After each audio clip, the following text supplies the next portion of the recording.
आज मला काहीतरी एकदम सिंपल पण छान फ्लेवरफुल जेवण करायचं होतं.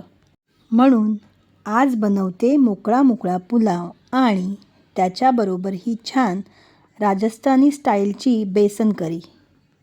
माझ्या घरी ही करी सगळ्यांनाच आवडते. म्हणून आज हिचं कॉम्बिनेशन करून बघूया. पुलाव आणि ही गरमागरम बेसन करी एकत्र खायला खूपच छान लागते. अगदी साधं घरचं आणि पोटभर जेवण तयार. सगळ्यात आधी मी राईस साधारण 1 तास भिजत ठेवला आहे. आता एका पातेल्यात 2 टेबलस्पून तेल आणि 2 टेबलस्पून तूप घेते. आता यामध्ये घालते bay leaf, cumin seeds, coriander seeds, fennel seeds, red chilli, cinnamon, black cardamom, star anise, clove आणि ब्लॅक पेपर.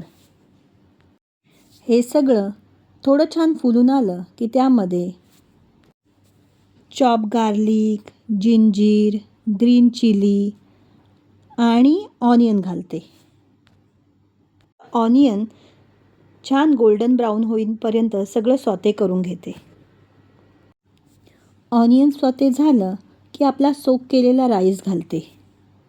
राईस जास्त तुटणार नाही याची काळजी घेत सगळं छान मिक्स करून घेते. आता यामध्ये 4 कप गरम पाणी घालते.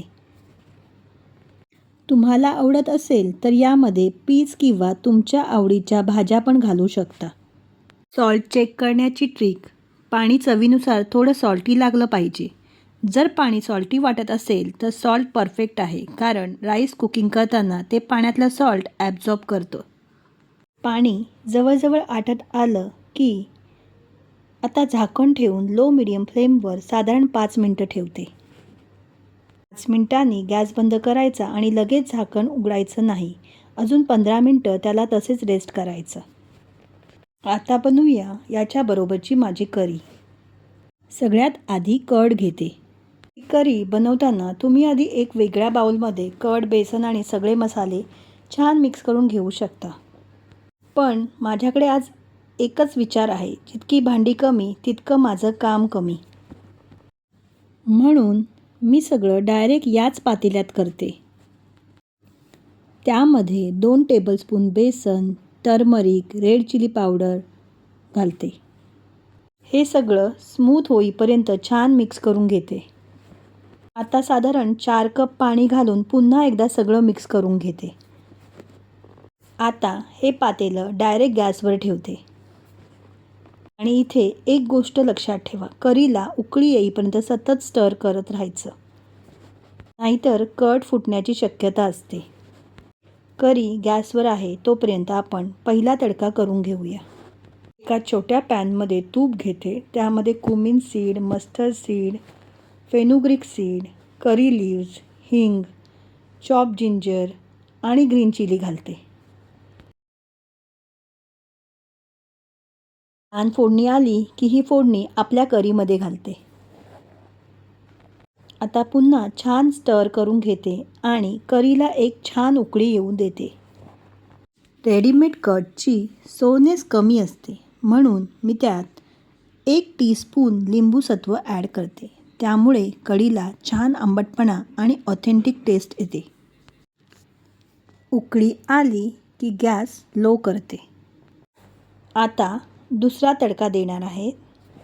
ती पुन्हा थोडं तूप घेते.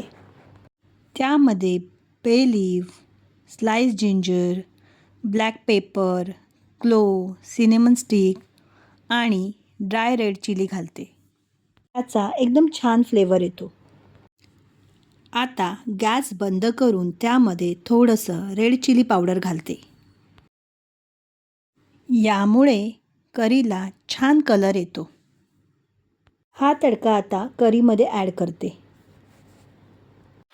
आणि सगळं छान मिक्स करून घेते. शेवटी भरपूर फ्रेश कोरिएंडर. बस, आपली गरमागरम बेसन करी तयार. आता पुलाव आणि ही करी दोन्ही रेडी आहेत. मला ना अशा घरगुती रेसिपीज खूप आवडतात. फार काही वेगळं करायची गरज नाही. घरात असणारे मसाले वापरूनही एकदम छान जेवण तयार होतं. आणि ही बेसन करी तर पुलावबरोबर खूपच छान लागते. हे 2 तडके दिल्यामुळे करीला एकदम छान फ्लेवर येतो. बघा, आपला सिंपल पुलाव आणि गरमागरम बेसन करी तयार. तुम्ही हा पुलाव आणि करी एकत्र कधी करून बघितला असेल तर मला कमेंटमध्ये नक्की सांगा. रेसिपी आवडली असेल तर व्हिडिओला लाईक करा आणि अशाच घरगुती रेसिपीजसाठी चॅनल सबस्क्राईब करायला विसरू नका.